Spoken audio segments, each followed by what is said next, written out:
É difícil achar algo em que Steve Bannon, estrategista de Donald Trump, e o senador socialista Bernie Sanders concordem.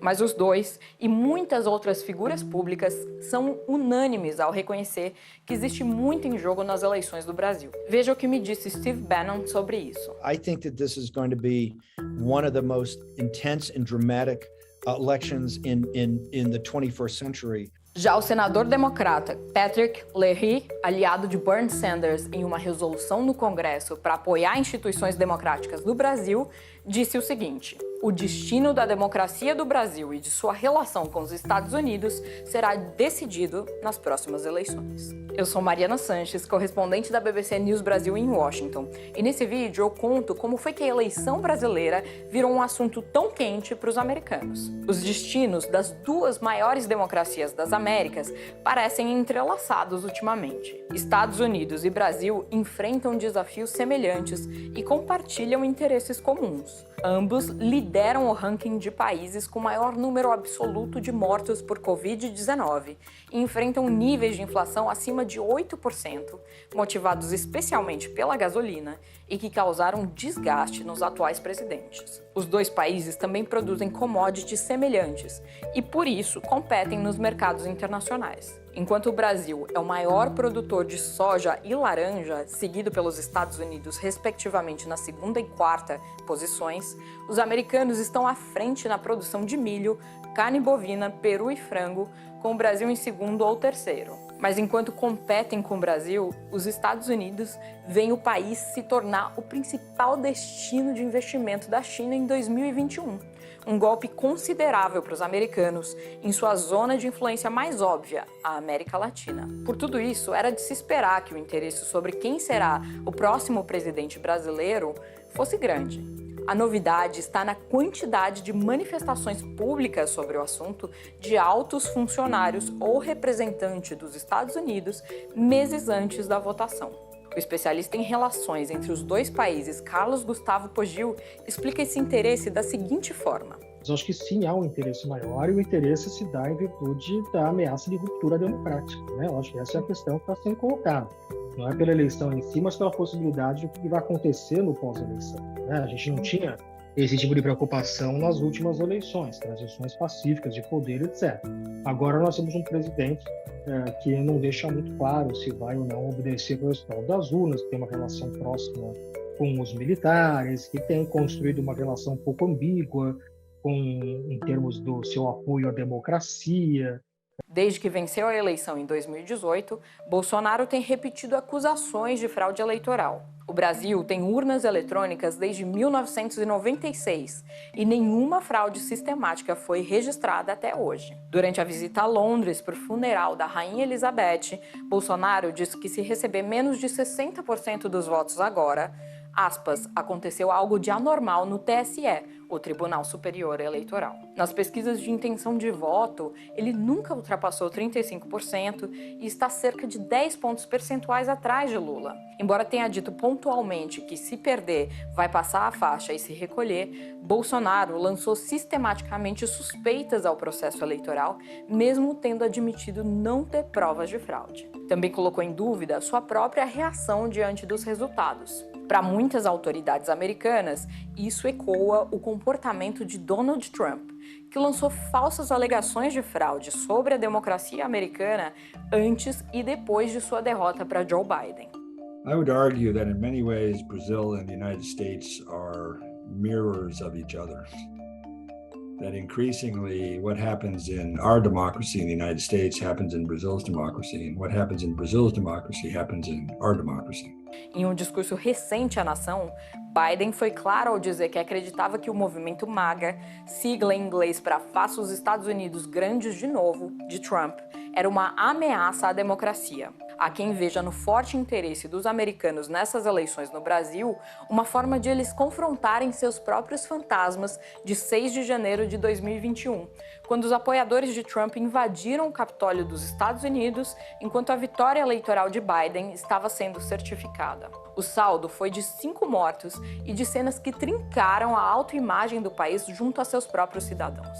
O historiador James Green, que estuda Brasil há mais de 40 anos, diz que foi a primeira vez que ele viu o termo pejorativo República das Bananas, que pessoas nos Estados Unidos costumavam reservar aos vizinhos latino-americanos com processos políticos instáveis, sendo aplicado por americanos ao seu próprio país. Em julho, o então presidente do TSE, Edson Fachin, afirmou à plateia americana em Washington que o Brasil corria sim o risco não só de repetir o 6 de janeiro, como de viver algo, nas palavras dele, ainda mais grave. Diante de tudo isso, os americanos começaram a se mover mais intensamente desde o fim do primeiro semestre. Numa entrevista para mim, em maio, a subsecretária de Estado para Assuntos Políticos, Victoria Nuland, afirmou o seguinte: What needs to happen is free and fair elections using your institutional structures that have served you well in the past need to take place.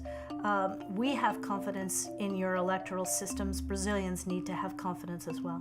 Pouco antes, uma conversa entre o chefe da CIA, a agência de inteligência americana, William Burns, e ministros do Bolsonaro foi vazada. No diálogo, Burns pediu ao presidente brasileiro que parasse de lançar dúvidas sobre as eleições. Bolsonaro negou que a conversa tivesse ocorrido. O senador Leahy juntou-se a Bernie Sanders e outros 4 senadores democratas para apresentar uma resolução de apoio às instituições democráticas no Brasil que recomenda, entre outras coisas, que os Estados Unidos reconheçam o vencedor do pleito imediatamente após o anúncio do resultado pelo TSE, para desencorajar qualquer possibilidade de contestação. E na Câmara dos Representantes, os democratas tentaram, e não conseguiram, aprovar uma medida que suspenderia a ajuda militar ao Brasil se o Exército abandonasse sua neutralidade política.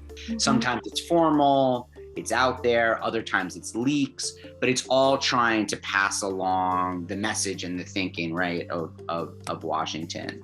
Para Zimmermann, o que está em jogo não é só a situação no Brasil, mas uma questão mais ampla de política internacional dos democratas e de alguns republicanos sobre as ameaças globais à democracia.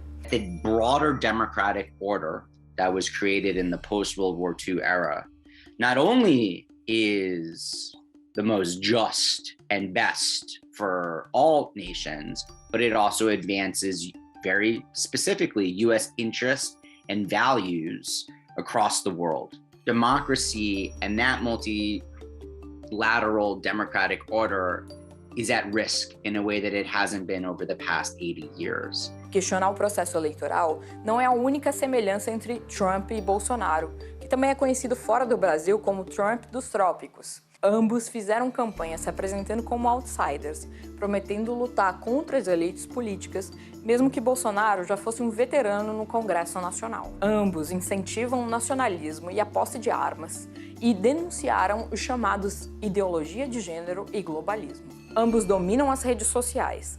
Veja o que me disse Steve Bannon sobre essas semelhanças. Bolsonaro is a great hero for all of us. He's at the level of Viktor Orban as someone that has stood for sovereignty and stood really at grassroots. He's got evangelicals, he's got working class people.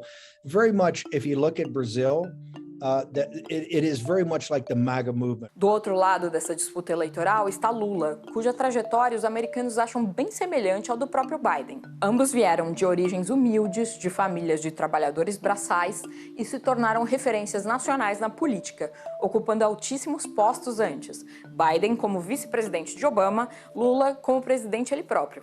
Ambos sempre tiveram na negociação o seu principal ativo e costuraram coalizões amplas para garantir que os dois líderes populistas de seus países tivessem apenas um mandato. No caso de Lula, há 8 ex-candidatos a presidente entre seus aliados, que incluem de lideranças de trabalhadores sem teto a um ex-presidente do Bank of Boston. Do lado americano, Biden foi capaz de unir do socialista Bernie Sanders a republicanos como o ex-secretário de Estado de George W. Bush, Colin Powell. Além da intrigante semelhança entre os dois candidatos, lá e cá, e da possibilidade de uma eleição contestada, existe outra razão pela qual o Brasil está na agenda de políticos não só americanos, mas também europeus.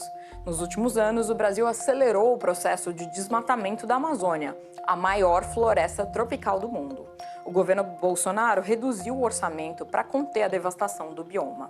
No ano passado, seu então ministro do Meio Ambiente, Ricardo Salles, foi investigado investigado e acusado pelos Estados Unidos de estar envolvido no tráfico internacional de madeira, o que ele nega. Ao mesmo tempo, o tema foi se firmando como prioridade, tanto no atual governo dos Estados Unidos como na Europa Ocidental. Para Shannon, ficou claro para o mundo que decisões tomadas no Palácio do Planalto vão impactar a vida de bilhões de pessoas no planeta. Durante sua campanha eleitoral de 2020, Biden sugeriu que os americanos liderassem a criação de um fundo internacional de bilhões de dólares que ajudaria o Brasil a pagar pela preservação da área florestal. A promessa, no entanto, nunca saiu do papel. O principal motivo, segundo pessoas a par do assunto na administração americana, foi a falta de confiança de que o governo Bolsonaro cumpriria as metas firmadas. Lula tem falado muito sobre sua intenção de proteger a Amazônia e conseguiu atrair o apoio de Marina Silva, ambientalista internacionalmente respeitada. Marina, no entanto, deixou de ser ministra de Lula, denunciando falta de prioridade da agenda verde no segundo mandato do petista. E tanto Lula quanto sua sucessora, Dilma Rousseff, levaram a cabo a construção de uma série de hidrelétricas no meio da Amazônia, o que causou sérios danos à floresta e à sua população nativa. Já Bolsonaro diz proteger a floresta e defende a exploração como uma forma de desenvolver economicamente a região. E diz, como aconteceu no seu último discurso na Assembleia Geral da ONU, que o Brasil é referência na preservação ambiental. Embora a nova postura mais verde de Lula agrade aos Estados Unidos, existe insatisfação com sua relação com os regimes de Cuba, Nicarágua e Venezuela, o que Lula tem tentado suavizar com declarações sobre a necessidade de alternância de poder nesses países. Lula também foi um grande defensor dos BRICS, bloco formado por Índia, Rússia, China, África do Sul e Brasil, que alguns viam como um desafio ao poder de países como os Estados Unidos. Em contraste, sob Bolsonaro, pela primeira vez na história, o Brasil votou em 2019 a favor do embargo dos americanos a Cuba, junto com os próprios Estados Unidos e Israel, e contra 187 outros países. Diante de Biden, Bolsonaro teria lembrado que ele funciona como um escudo contra o que chama de disseminação do comunismo na América Latina. Ainda assim, mesmo sob protestos dos americanos, o presidente brasileiro visitou o presidente Vladimir Putin em Moscou em 2022, apenas 2 semanas antes do início da guerra na Ucrânia. Para Shannon, independentemente de quem vence a eleição, o Brasil será um grande ator internacional com quem os Estados Unidos precisam trabalhar sem pretensões de dominar.